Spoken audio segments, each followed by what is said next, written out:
सुप्रभात।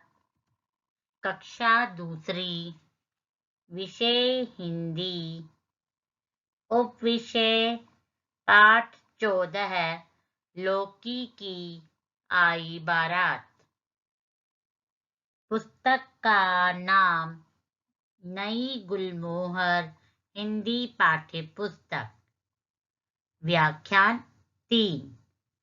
आज इस व्याख्यान 3 में हम पाठ 14 लौकी की आई बारात कविता को सार रूप में जानेंगे तथा उसे पढ़ेंगे।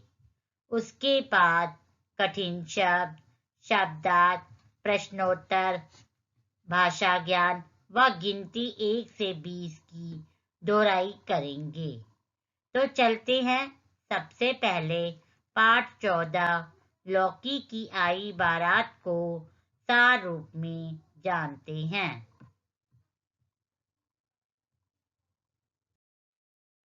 आज हम इस कविता के माध्यम से सब्जियों के नाम, विवाह उत्सव एवं रिश्तों की मधुरता से परिचित होंगे। इस कविता में सब्जियों का मानवीकरण किया गया है, अर्थात उनका मानव जीवन में होने वाले क्रियाकलाप को करते हुए चित्रण किया गया है। इसमें लौकी और कद्दू को क्रमशः दुल्हन और दूल्हे के रूप में दर्शाया गया है। कुछ सब्जियां बाराती यानी दूल्हे की तरफ की हैं और कुछ घराती यानी दुल्हन की तरफ की से हैं। बाराती मौज मस्ती कर रहे हैं तो घराती उनकी आवभगत में किसी न किसी काम से घर के अंदर जा रहे हैं तो कभी बाहर आ रहे हैं। जब लौकी की विदाई होती है तो उसका भाई करेला और उसकी बहन भिंडी उदास हो जाते हैं। इससे भाई बहनों में अटूट प्यार का बोध होता है।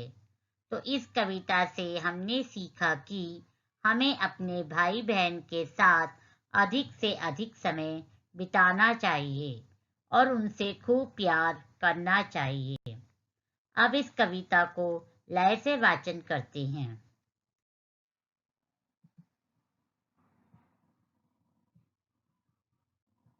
लौकी की आई बारात, हुई रसगुल्लों की बरसात।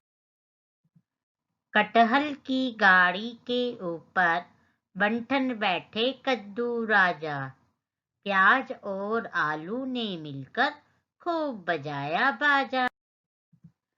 पालक, मेथी, तोरी, अदरक, गोभी, परवल, गाजर बने बराती नाच रहे थे।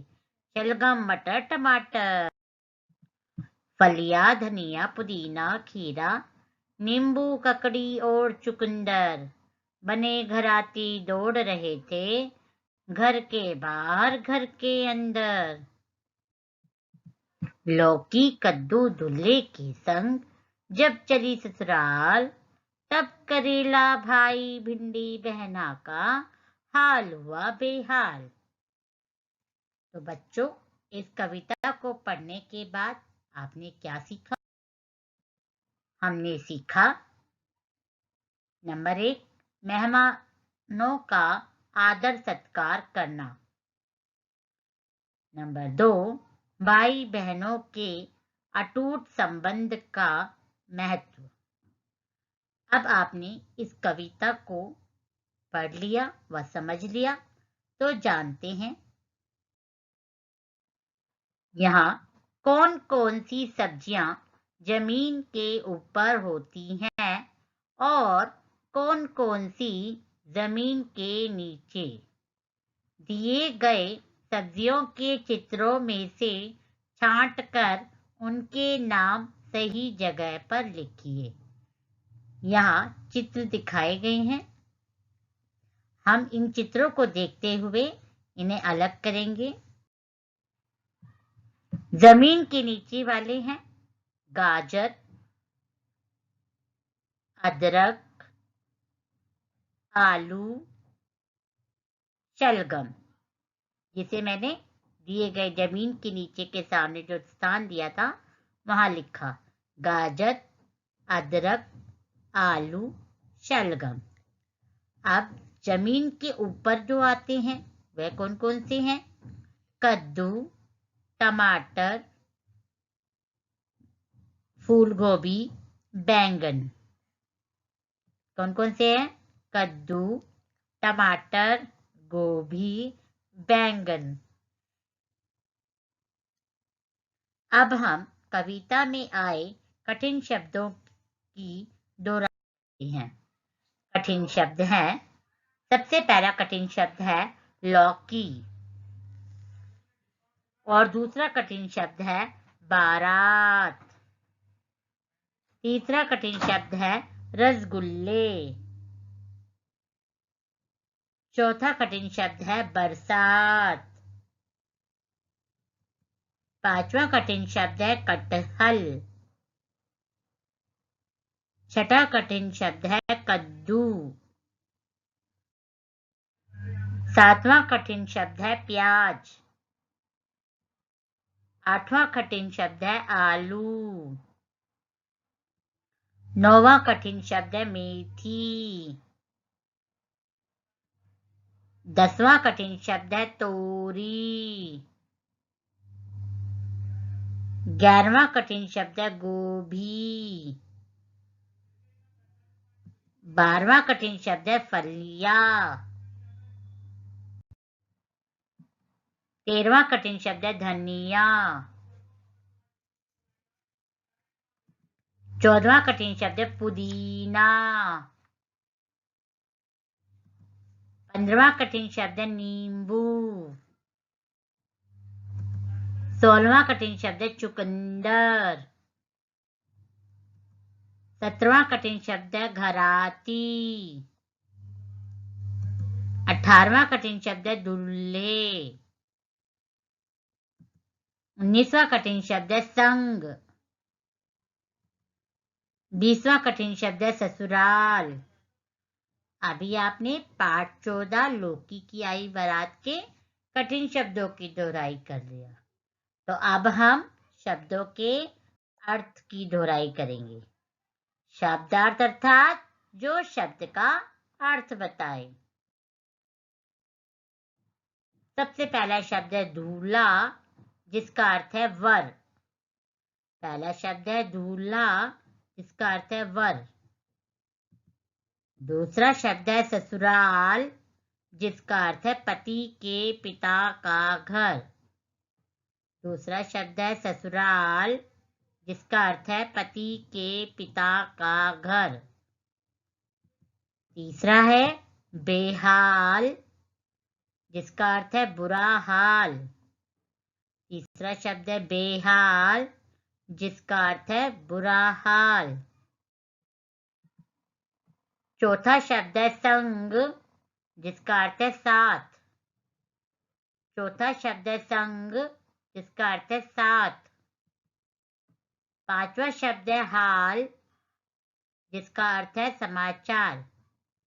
पांचवा शब्द है हाल, जिसका अर्थ है समाचार। ये आपने शब्दों के अर्थ की भी दोहराई कर लिया। तो अब हम प्रश्नों के उत्तर की दोहराई करेंगे। सबसे पहला प्रश्न है, किसकी बरसात हुई थी? इसका उत्तर है रसगुल्लों की बरसात हुई थी। किसकी बरसात हुई थी? जिसका उत्तर है रसगुल्लों की बरसात हुई थी। अगला प्रश्न को जानते हैं। प्रश्न नंबर 2 है, किसने किसने मिलकर बाजा बजाया था? इसका उत्तर है प्याज और आलू ने मिलकर बाजा बजाया था। प्रश्न नंबर 2 दिया है, किसने किसने मिलकर बाजा बजाया था? इसका उत्तर है प्याज और आलू ने मिलकर बाजा बजाया था।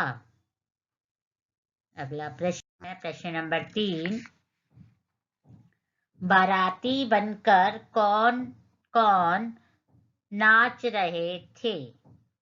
इसका उत्तर है बाराती बनकर पालक, मेथी, तोरी, अदरक, गोभी, परवल, गाजर, शलगम, मटर, टमाटर नाच रहे थे।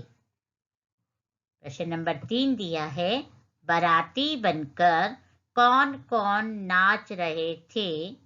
इसका उत्तर है बाराती बनकर पालक, मेथी, तोरी, अदरक, गोभी, परवल, गाजर, शलगम, मटर, टमाटर नाच रहे थे। अगला प्रश्न नंबर 4 दिया है, लौकी के भाई और बहन के नाम बताइए और उनका हाल क्यों बेहाल हुआ? इसका उत्तर है लौकी के भाई का नाम करेला और बहन का नाम भिंडी था।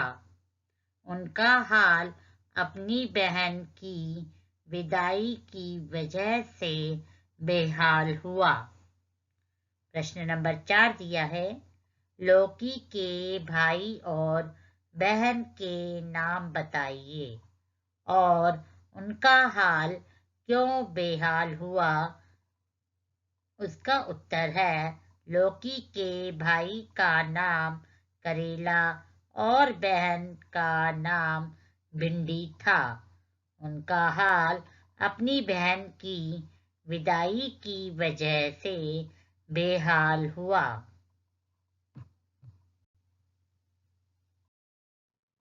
तो बच्चों, अभी आपने प्रश्नों के उत्तर को जान लिया। तो अब हम भाषा ज्ञान के प्रश्नों के उत्तर को जानते हैं। भाषा ज्ञान में पहला प्रश्न दिया है, नीचे दिए गए शब्दों के विपरीत अर्थ वाले शब्द लिखिए। क पर दिया है बाराती, ख अंदर, ग रंग, घ नीचे। यहाँ क पर शब्द है बाराती, जिसका विपरीत अर्थ वाला शब्द बनेगा घराती। यहाँ ख पर शब्द है अंदर, जिसका विपरीत अर्थ वाला शब्द बनेगा बाहर। यहाँ ग पर शब्द है रंग, जिसका विपरीत अर्थ वाला शब्द बनेगा राजा।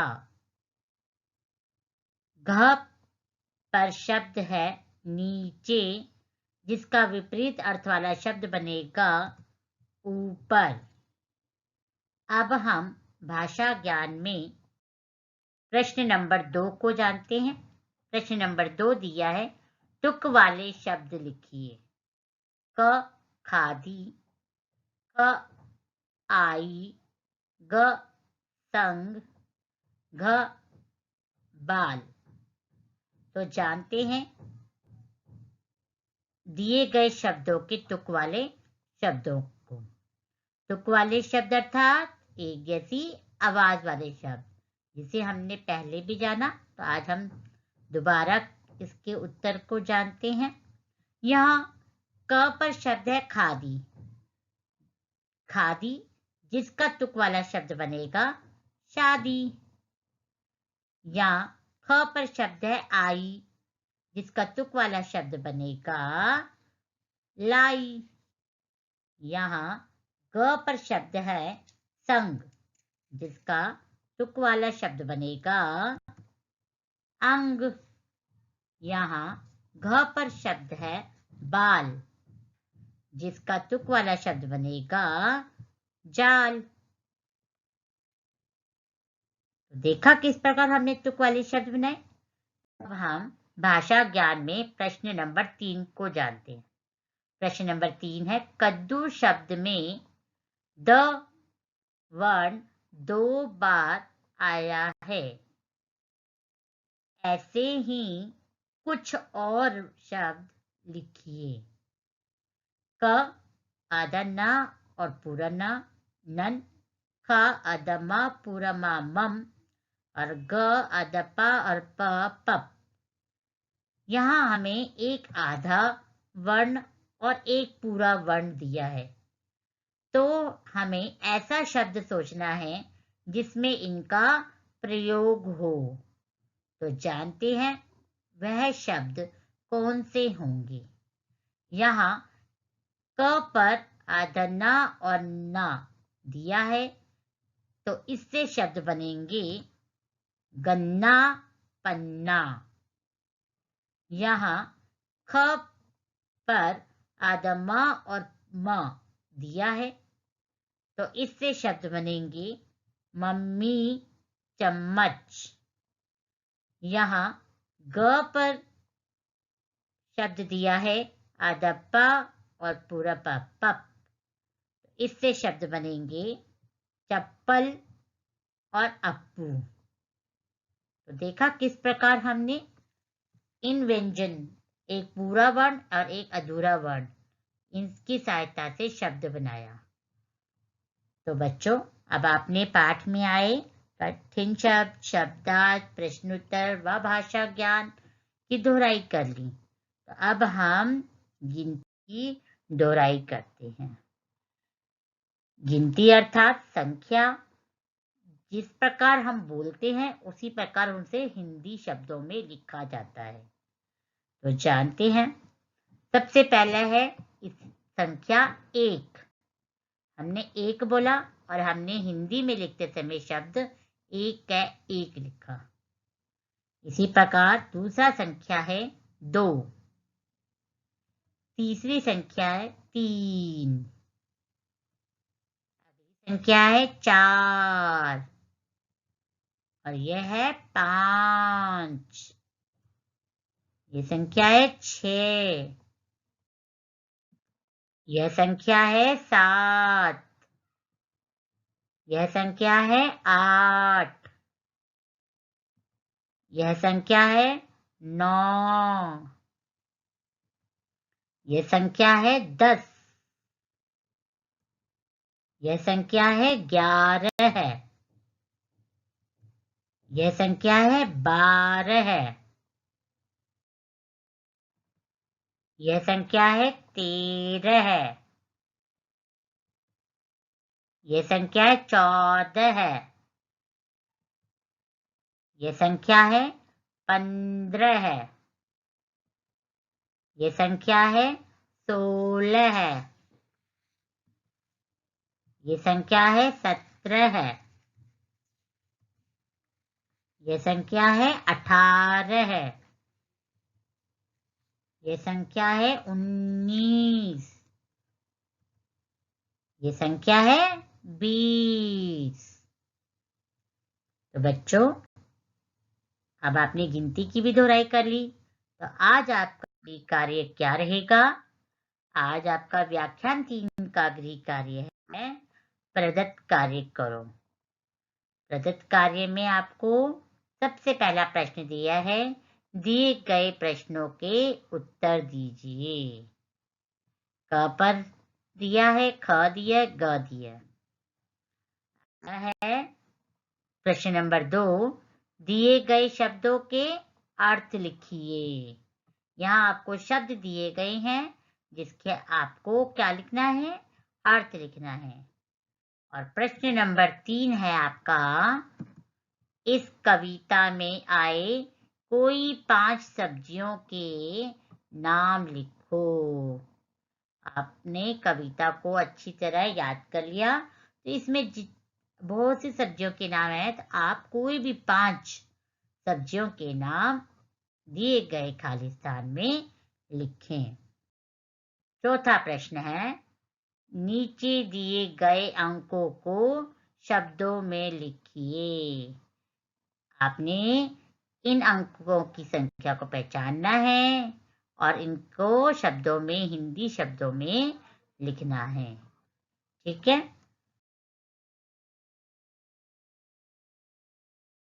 तो अब हम जानते हैं कल के गृह कार्य का हल। कल मैंने आपको दिया था पाठ 14 के शब्दार्थ लिखने को।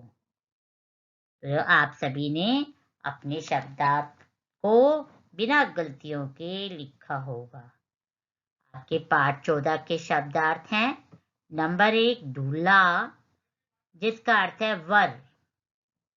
नंबर 2 है संग, जिसका अर्थ है साथ। तीसरा है ससुराल, जिसका अर्थ है पति के पिता का घर। चौथा है हाल, जिसका अर्थ है समाचार।